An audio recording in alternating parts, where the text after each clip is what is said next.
So, Jeff, as it stands today, what is the purpose of bail before we kind of get into what these proposed reforms are in Michigan and all that, what happened at the committee meeting yesterday? What is the purpose of bail as it stands right now in Michigan? Well, really, it's to guarantee that people return to court when they're released from jail and to be released from jail with some guarantee that they'll return, keeping in mind, but not necessarily as a guarantee of public safety as well. So yesterday, the House Judiciary Committee held a hearing on House Bill 4654. What is that bill and what would it do?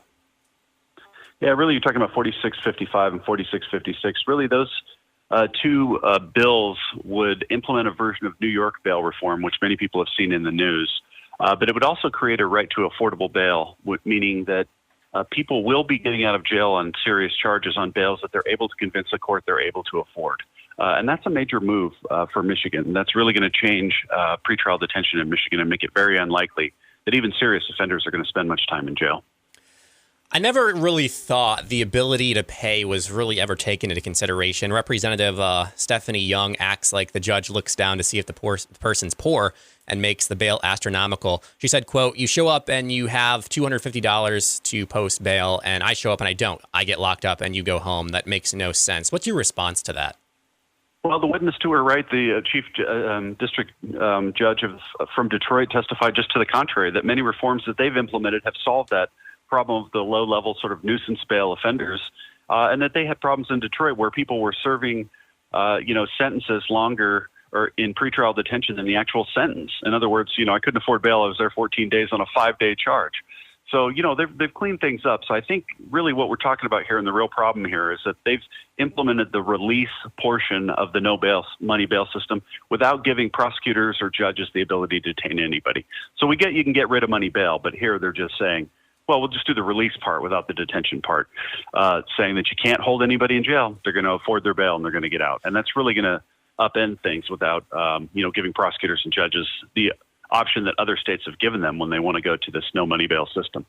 We're kind of looking at this as kind of an isolated incident rather, but if you kind of look at the whole picture, crime numbers, let's just say they're not going down. Does this not seem to be the opposite of what's needed as far as policy within the criminal justice system?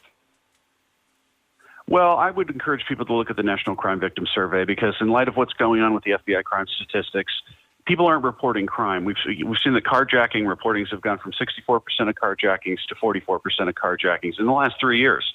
Why is that? People have no confidence in the system. So I think what's happening is the FBI system of victims reporting the actual crimes appears to show that crime is dropping, but in actuality, victims are losing confidence in the system and not reporting crime. And those numbers show that the numbers have gone up substantially. So I encourage people to look at the sources and not take the FBI numbers as gospel. Do you have any estimates as to how many possible alleged criminals this would allow back onto the streets if this was passed and signed into law?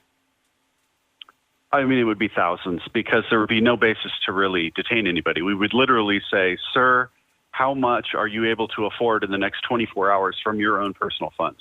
Not how much can mom and dad post, can a friend and family post, how much can you post? And of course, real estate moguls, who can't liquidate in 24 hours could also take advantage. But that's, in essence, would be the rule on any case from first-degree murder going down. And you can see why that would create a problem. So that's what we're talking about here. We understand if prosecutors had the secondary option to detain like they do in Illinois, like they do in New Jersey, and like they do in the federal system. But that's not what's being proposed here. So the hearing yesterday, you were there. What was the outcome of that? What was discussed at this committee hearing? Well, there was some proponent testimony, mostly opponent testimony, and the big, I think, surprise was that the Attorney General came out against this legislation, as did the Association of Counties and other police organizations, including the chiefs of police and sheriffs. So law enforcement is solidly lined up against this in a bipartisan fashion. So hopefully they'll make some changes to this, and if they want to focus on these low-level, kind of sleeping on the park bench type of bails that they think are going on, but I think the judge in Michigan said aren't, that's something we could look at. I think I read somewhere as I was preparing for this interview that this has been sitting in committee since March of 2023, and suddenly they're now getting to this. What is the expectation as far as the timeline? Because it seems like they are motivated to get bills of this nature through committee and onto the floor kind of in this lame duck session after the people of Michigan spoke on November 5th? Well, the one thing I've learned about Michigan, unlike other states, is if it quacks like a duck and walks like a duck or whatever you want to say, it's a lame duck, and that's what's going on here. And things are just go up in chaos during this time period. A lot of legislating gets done just because of the constitutional structure of the way Michigan's set up. And that's just the way it is. Other states, they go into session for 2 or 3 months a year, and then they go home. So it just varies depending on the state. Has there been any other dates assigned for this is going to stay in committee for right now? Do they have any other, do they have votes scheduled? What's the next step as far as this bill being in committee? Absolutely. It remains to be seen. It's not on the schedule as of this morning. And so we'll wait to see if it does get scheduled. Would have to go through the entire process of the Senate. And of course, the governor would have to consider whether to take a look at it. And of course, the companion bill, House Bill 4556 was vetoed by Governor Newsom of California, which is one basically saying if you're on a tether or domestic violence against your wife and you don't get a violation in 60 days, you get to get off of that. And the prosecutor has to go put on a mini trial to keep you on. He didn't like that bill and vetoed it. So that's another thing that remains to be seen. Does the governor's office like any of this legislation either? Right. And as you mentioned, the attorney general came out in opposition, which I guess is a little bit of a surprise. And that might give an indication where the governor's interests lie as well. Anything else you would want the listener to know about this proposed legislation before we go, perhaps how they can get involved?